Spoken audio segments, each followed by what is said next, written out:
ఓం శ్రీ గణేశాయ నమః. శ్రీమాత్రే నమః. శివాయ గురవే నమః.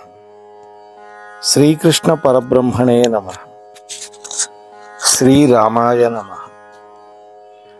శ్రీ గురుభ్యో నమః. నారాయణం నమస్కృత్య నరం చైవ నరోత్తమం దేవీం సరస్వతీం వ్యాసం తతో జయముదీరయేత్. సచ్చిదానందరూపాయ విశ్వోత్పత్యాదిహేతవే తాపత్రయ వినాశాయ శ్రీకృష్ణాయ వయం నమః. ప్రియ భగవద్బంధువులారా, అత్యంత భక్తి శ్రద్ధలతోటి శ్రీమద్ భాగవతంలో అష్టమ స్కంధంలో ఉన్నటువంటి క్షీరసాగర మథన ఘట్టాన్ని గత 2 రోజులుగా శ్రవణం చేస్తూ ఉన్నటువంటి భక్తామ తల్లులకు తండ్రులకు ముందుగా నా యొక్క సాధువాదాలు. నిన్నటి రోజున మనం సముద్ర మథనం చేస్తూ ఉంటే మొట్టమొదట హాలాహలం పుట్టింది. అది సమస్త ప్రాణులని దహించి వేస్తూ ఉంటే దేవతలు రాక్షసులు భయపడిపోయి ఉన్నటువంటి సందర్భంలో విష్ణువు బ్రహ్మదేవుడు వీళ్ళంతా కలిసి శంకరుడి దగ్గరికి తీసుకువెళ్ళారు. ఆ సమయంలో ఆ హాలాహలాన్ని ఏం చేయమంటావు అని పరమేశ్వరుడు పార్వతీదేవిని అడుగుతున్నాడు. అప్పుడు ఆమె ఏమన్నది, స్వామి మీ మనస్సుకి తగినట్లుగా నిశ్చయించుకోండి అని భవానీదేవి అన్నది. ఈ మాట విన్నటువంటి పరీక్షన్ మహారాజు ఆశ్చర్యంతో శుకబ్రహ్మతో అంటున్నాడు, హే శుకబ్రహ్మ, లోకాలకి మేలు కలుగుతుందని శివుడు సరే అన్నాడు అనుకో. భయంతో కూడినటువంటి దేవతలు స్వామి ఈ విషాన్ని మింగండి అని కోరారే అనుకుందాం. బ్రహ్మాదులు మమ్మల్ని రక్షించండి అని ప్రార్థించారు అనుకుందాం. కానీ భార్య కదా, అర్ధాంగి కదా పార్వతీదేవి, కళ్ళారా ఆ హాలాహలాన్ని చూస్తూ ఆ భయంకరమైనటువంటి అగ్ని జ్వాలలని మృంగమని ప్రాణకాంతుడితో ఎట్లా చెప్పింది? ఇది నాకు చాలా ఆశ్చర్యంగా ఉంది, మీరు చెప్పండి అన్న. అప్పుడు శుకబ్రహ్మ నవ్వి, మృంగెడువాడు విభుండని మృంగెడిదియు గరళమనియు మేలని ప్రజకు మృంగుమనే సర్వమంగళ.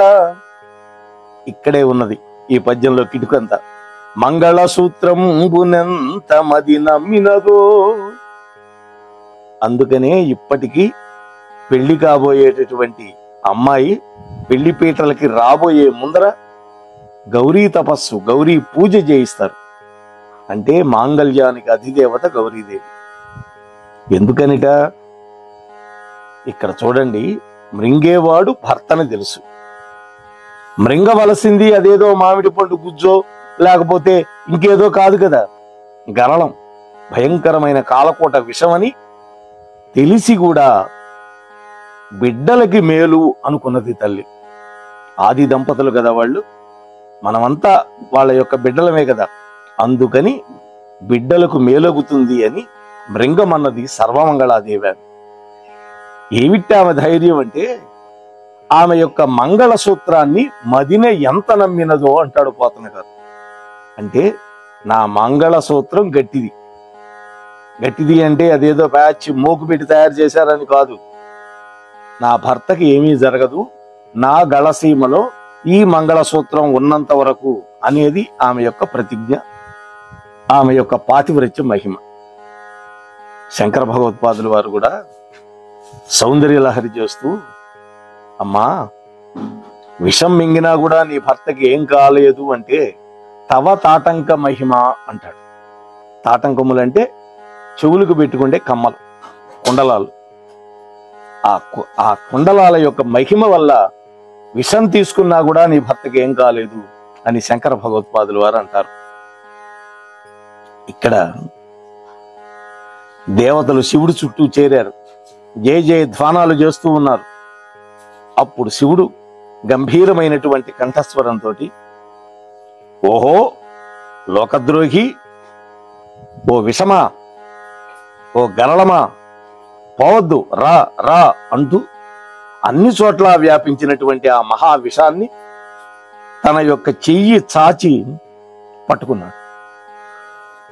అంటే ఒక కబళంగా చేసి పట్టుకున్నాడు. అది ఎలా ఉందిట, బాగా ఆరమగ్గినటువంటి నేరేడు పండులాగా ఆ విషం ఆయన చేతిలోకి వచ్చేసింది. దాన్ని విలాసంగా భుజించాడు శంకరుడు. మామూలుగా కాదు, విలాసంగా. పరమేశ్వరుడు ఆ ప్రచండమైనటువంటి ఆ విషాగ్నిని తాగేటటువంటి సమయంలో ఏం జరిగిందో చెప్తున్నాడు ఇక్కడ. ఆ విషాన్ని సమీపించేటప్పుడు, ఆహ్వానించేటప్పుడు, పదిలంగా కబళంగా చేసేటప్పుడు, నోటిలో ఉంచుకునేటప్పుడు, దాన్ని తినేటప్పుడు, మృంగేటప్పుడు ఆయన శరీరం మీద ఉన్నటువంటి సర్పహారాలు ఏమాత్రం కదల్లా, నిశ్చలంగా ఉండిపోయినాయి. శరీరం మీద చెమట కమ్మల, కళ్ళు ఎర్రబళ్ళ. పరమాత్మ యొక్క జటాజూటంలో ఉన్నటువంటి చంద్రుడు కూడా కందిపోల, ఆయన ముఖ పద్మం వాడిపోల. అంటే ఆ విష ప్రభావం శంకరుణ్ణి ఏమీ చేయలేకపోయింది. ఆయననే కాదు, ఆయన ధరించినటువంటి ఆభరణాలను కూడా ఏం కాల. అప్పుడు స్వామి అనుకున్నాడు, ఉదరములోకంబులకును సదనం బగుటెరిగి శివుడు చెడుల విషాగ్ని కుదురుకొన కంఠబిలంబున పదిలంబుగా నిలిపి సూక్ష్మ ఫల రసము క్రియను. ఆహా, పరమేశ్వరుడి యొక్క ఉదరంలో సమస్త లోకాలు ఉన్నాయి. అంటే ఆయనకి బయట ఉన్నాయి లోకాలు, పరమాత్మ యొక్క ఉదరంలో లోకాలు ఉన్నాయి. బయట ఉంటేనే ఉన్న లోకాలను దహించేస్తోంది, లోపలికి మింగేస్తే తన ఉదరంలో ఉన్నటువంటి 14 భువన భాండాలని నశింపజేస్తుంది ఆ విషయం. ఆ విషయం తెలిసిన వాడు కావటం వల్ల పరమేశ్వరుడు ఆ భయంకరమైనటువంటి విషాగ్నిని లోపలికి పోనీయకుండా ఉదరంలోకి ఏదో ఒక చిన్న పండు రసంలాగా జాగ్రత్తగా గొంతులోనే ఉండేటట్టుగా నిలబెట్టుకున్నాడు. మనం అప్పుడప్పుడు పుక్కిలిస్తుంటాం, గొంతులో ఏదో నొప్పి వచ్చి క్షణకాలం ఉంచుకోలేం, ఉమ్మేస్తూ ఉంటాం దాన్ని. కానీ అప్పటి నుంచి, ఆ కృతయుగం నాటి నుంచి ఆయన కంఠంలోనే నిలబెట్టుకున్నాడు ఆ కాలకుట విషయాన్ని. మెచ్చినప్పుడు, నచ్చినప్పుడు ఇతరులకి మనకిష్టం వచ్చినంత ఇవ్వచ్చు, అంతేగాని ఇతరుల కోసం భగభగ మండేటటువంటి విషాగ్నిని మెంగటం అనేది ఎవరికి సాధ్యం అవుతుంది? కేవలము చిచ్చర కన్ను కలిగినటువంటి శివుడికి మాత్రమే సాధ్యం అవుతుంది. చిచ్చర కన్ను అంటే అగ్ని కన్ను, 3వ కన్ను ఉంది కదా, అగ్ని. అంతే, శివుడికి తప్ప మరెవ్వరికీ సాధ్యం కాదు ఇటువంటి పని. ఓ రాజా, వింటున్నావా? శివుడు మ్రెంకకుండా హాలాహలాన్ని కంఠంలో ధరించడం వల్ల ఆయన గొంతు నల్లగా మారిపోయింది, నీలపు రంగులోకి వచ్చేసింది. అప్పుడు ఆ మచ్చ ఒక అలంకారంలాగా భాషించింది. ఆలోచించి చూస్తే సాధు సంరక్షణ చెయ్యాలి అనేటువంటి ఉత్తములకి ఒక మచ్చ కూడా ఆభరణం అవుతుంది. విషాన్ని శివుడు తన యొక్క కంఠంలో ధరించి అలా మెరిసిపోతూ ఉన్నాడు. అది చూసినటువంటి విష్ణువు, బ్రహ్మ, పార్వతీదేవి, దేవేంద్రుడు శబాష్, మేలు మేలు అంటూ మెచ్చుకుంటున్నారు. అచ్చమైనటువంటి మనస్సుతో పొగిడారు. అంటే కొంతమంది పై మెరమెచ్చుల కోసం పొగుడుతారు, అలా చేయలే వాళ్ళు, మనస్ఫూర్తిగా పొగిడారు. దీనికి ఒక ఫలశ్రుతి కూడా శుకబ్రహ్మ అందించాడు మనకి. హాలాహల భక్షణ కథ హేలాగతి విన్న వ్రాయ నెలమి పఠింపల్ వ్యాళానల వృశ్చికముల పాలై చెడరు ఎట్టి జనులు భయ విరహితులై. ఓ పరీక్షణ మహారాజా, ఎటువంటి వాడైనా సరే ఈ హాలాహల భక్షణం అనేటువంటి కథని సంతోషంగా విన్న, వ్రాసిన, చదివిన భయానికి గురికారు. అటువంటి వాళ్ళు పాముల వల్ల గాని, తేళ్ల వల్ల కాని, అగ్ని వల్ల కాని కష్టం పొందరు అన్నాడు. అటువంటి అద్భుతమైన ఫలశ్రుతి చెప్పాడు. ఆ తరువాత దేవతలు, రాక్షసులు మళ్ళీ సముద్ర మథనాన్ని కొనసాగించారు. ఇప్పటికి మొట్టమొదట ఒకటి వచ్చింది, కాలకూట విషం ఆది దంపతులైనటువంటి పరమేశ్వరుడికి ఇచ్చారు. ఇక ఈ విధంగా మళ్ళీ పాల సముద్రాన్ని చిలుకుతూ ఉంటే తెల్లటి శరీరంతో, బాగా పాలు కార్చేటటువంటి పొదుగుతోటి, చక్కటి కొమ్ములు కలిగి కామధేనువుగా పుట్టింది. కామధేనువు మొట్టమొదట పుట్టింది. అంటే కామధేనువు బ్రహ్మ సృష్టిలో లేదు, సముద్ర మథనంలో నుంచి బయటకు వచ్చింది. ఆ కామధేనువు లక్షణం ఏంటి? పుష్కలంగా కోరిన కోరికలన్నీ కురిపించేటటువంటి దేవజాతి ఆవు. ఓ రాజా, ఆ కామధేనువు హోమకార్యాలకు బాగా పనికొస్తుంది అని దేవర్షులు ముందుగానే తెలుసుకున్నారు. అందుకని వాళ్ళు ఆ సురభిని గ్రహించారు. బ్రాహ్మణ భక్తి ఉండటం వల్ల ఈ ఇంద్రసేన మహారాజు, బలిచక్రవర్తి కూడా ఏమనలా వాళ్ళు తీసుకుంటే. రెండు అంటే మొట్టమొదటి విషం, రెండోది కామధేను. ఆ తర్వాత మళ్ళీ మథిస్తూ ఉంటే ఉచ్చైశ్రవం అనేటువంటి ఒక గుర్రం పుట్టింది. చల్లటి గుర్రం అది. ఉచ్చైహి శ్రవహ అంటే చెవులని పైకి పెట్టుకొని ఉంటుంది, అందుకని ఉచ్చైశ్రవము అని పేరు. చంద్రుడిలాగా తెల్లగా ఉంది. దాన్ని బలిచక్రవర్తి తీసుకున్నాడు. ఆ తర్వాత బలిని కొట్టి మళ్ళీ ఇంద్రుడు కైవసం చేసుకున్నాడు, అది వేరే కథ. అయితే ఇక్కడ భగవంతుడి యొక్క ప్రేరణ వల్ల ఇంద్రుడు బలిచక్రవర్తి దాన్ని తీసుకుంటున్నా కూడా కిమ్మన్లా, ఏమన్లా, కాదనకుండా ఉన్నాడు. ఆ తర్వాత మళ్ళీ మథించడం మొదలుపెట్టారు. అప్పుడు ఐరావతం అనేటువంటి ఒక తెల్లటి ఏనుగు పుట్టకొచ్చింది. దాన్ని చతుర్దంతి అంటారు. అంటే 4 దంతాలు ఉంటాయి.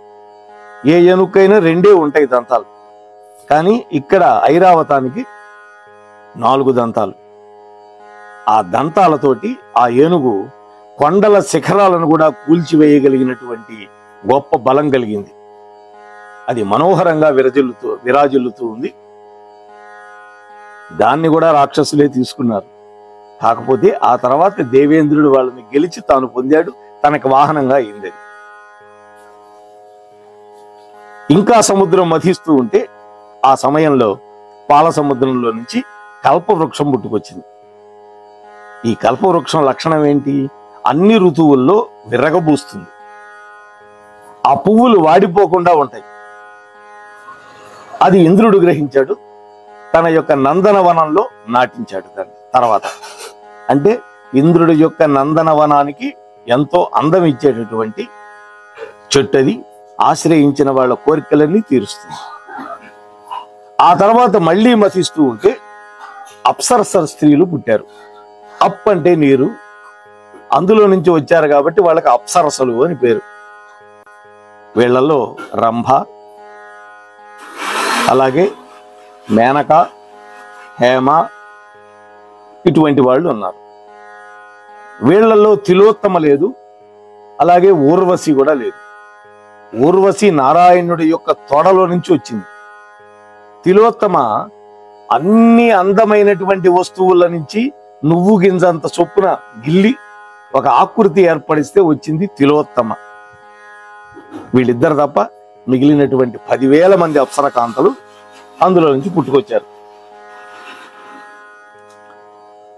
ఆ తరువాత చంద్ర భగవానుడు పుట్టుకొచ్చాడు. చంద్రుడు ముందు పుట్టాడు. ఆ చంద్రుడు బ్రహ్మదేవుడి యొక్క అనుమతితో తన యొక్క స్థానానికి వెళ్ళిపోయాడు. అంటే ఆకాశంలో గ్రహస్థానంగా వెళ్ళిపోయాడు. ఓ రాజా, ఆ తర్వాత మళ్ళీ పాల సముద్రాన్ని చిలుకుతూ ఉంటే అప్పుడు అందచందాలకు పెన్నిధి అయినటువంటి లక్ష్మీదేవి పుట్టుకొచ్చింది. పాలసముద్రం నుంచి చంద్రుడు పుట్టడం వల్ల చంద్రుడికి లక్ష్మీదేవి చెల్లెలైంది. అందుకనే మనకు చంద్రుడు చందమామ అయినాడు అందరికి. ఇది కొత్త మెరుపు తీగలాగా తలతలలాడేటటువంటి దేహంతో విరాజులుతూ ఉన్నది. దగదగమనేటటువంటి ఆమె చూపులు సంపదలను వెదజల్లుతూ ఉన్నాయి. ఆ లక్ష్మీదేవి వైభవాన్ని ఇక్కడ వర్ణిస్తూ ఉన్నాడు పోతన గారు.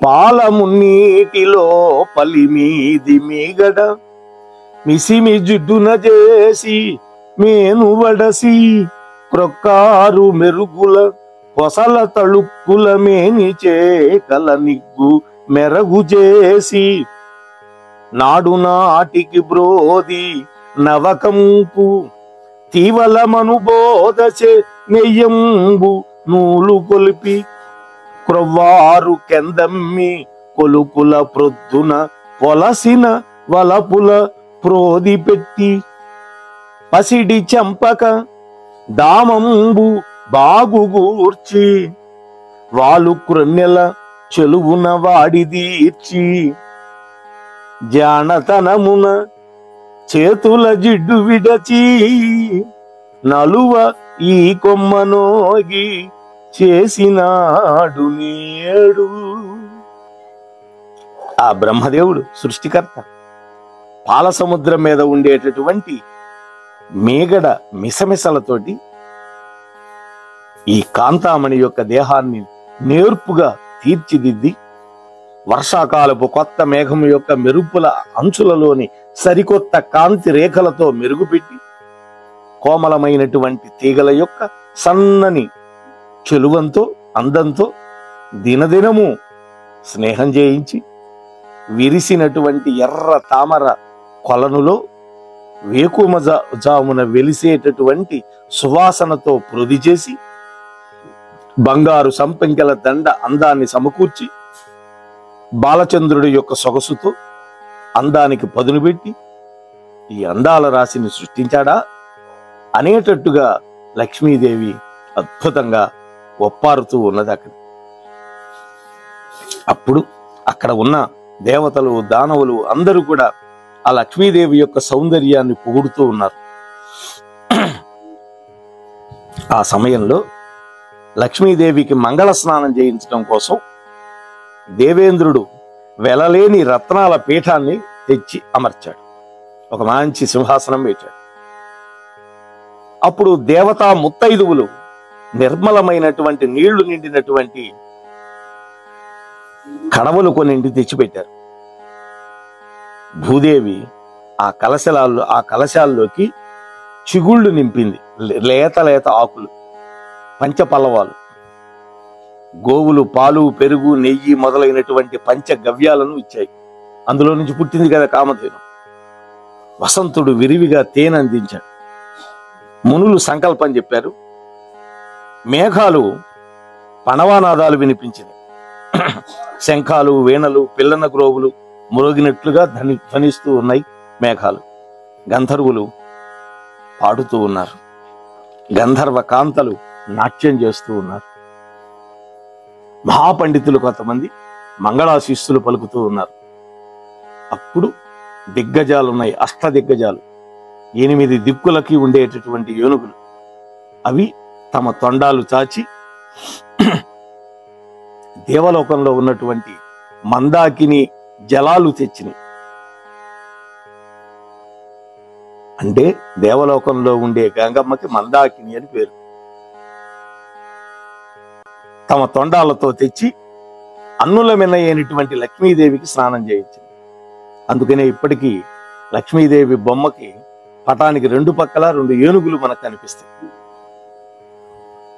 శంకరాచార్యులు గారు వారు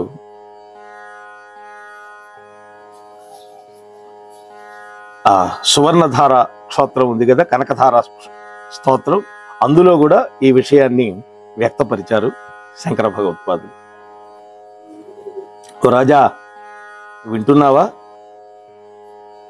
ఆ లక్ష్మీదేవి కట్టుకోవడానికి పట్టుబట్టల జతని సముద్రుడు తెచ్చిచ్చాడు.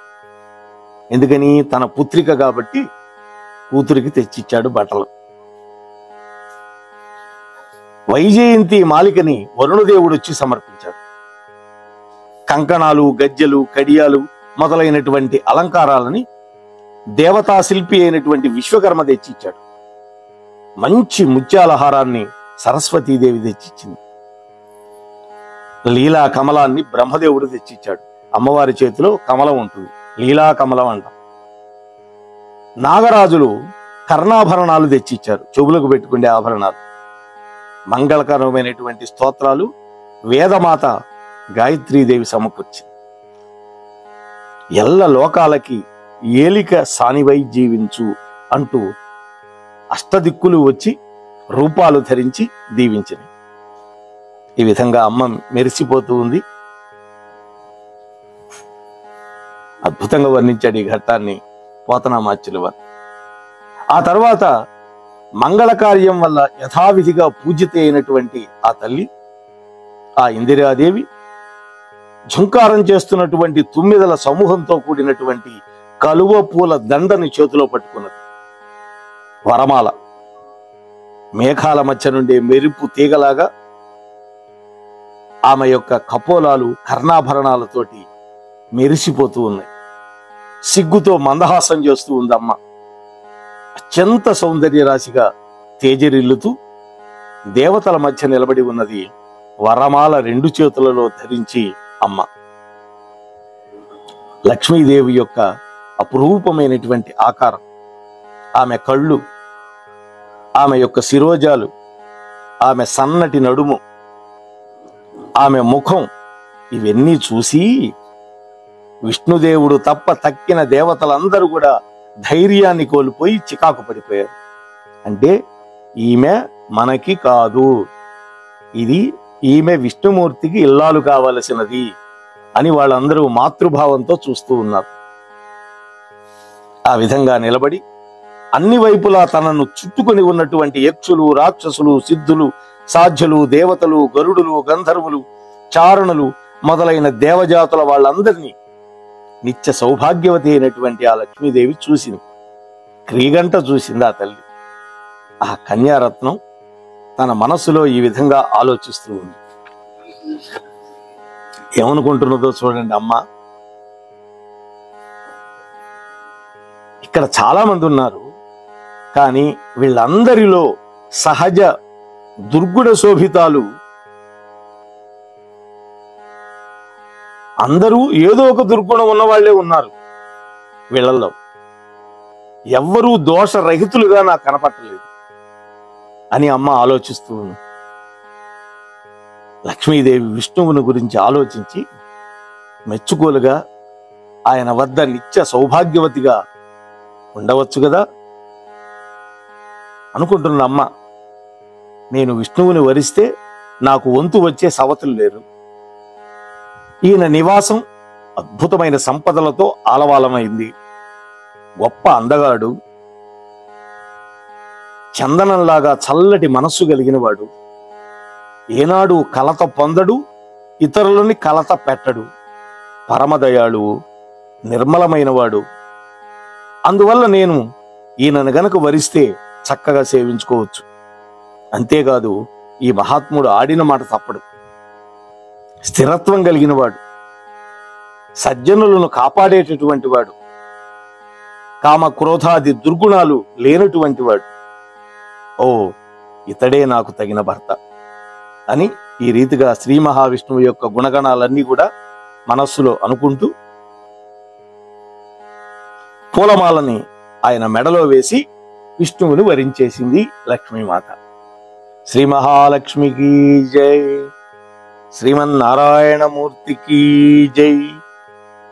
ఈ విధంగా ఆ తల్లి తన చేతిలో ఉన్నటువంటి కలువల మాలని విష్ణు భగవానుడి యొక్క గళసీమలో అలంకరించింది. ఆ తర్వాత ఏం జరిగింది తెలియాలి అంటే 23:30 గంటలు మనం అందరం వేచి చూడాలి. అప్పటి వరకు మీ వద్ద సెలవు పుచ్చుకునే మీ ధర్మవరపు వెంకటరమణ. స్వస్తి. మన కార్యక్రమాలు నచ్చితే ఒక లైక్ చేయండి, మాకు ఎంతో ఎంకరేజ్మెంట్గా ఉంటుంది. అలాగే కామెంట్ చేయండి. కామెంట్ చేస్తే మేము మంచి క్వాలిటీ కంటెంట్ అందించడానికి దోహదపడుతుంది. ఆడియోస్ని షేర్ చేయండి. ఆడియోని షేర్ చేస్తే మన ఛానల్ అభివృద్ధి చెందడానికి ఉపయోగపడుతుంది. ఇంతవరకు మన కార్యక్రమాన్ని చూస్తూ ఎంజాయ్ చేస్తున్నట్లయితే, ఒకవేళ సబ్స్క్రిప్షన్ కనుక చేయలేకపోతే ఇప్పుడే ఈ క్షణమే సబ్స్క్రైబ్ చేసుకుని ఆ పక్క నుండి బెల్ బటన్ మోగించండి. వినండి, వినిపించండి, వింటూనే ఉండండి మోహనవాణి తెలుగు పోడ్కాస్ట్.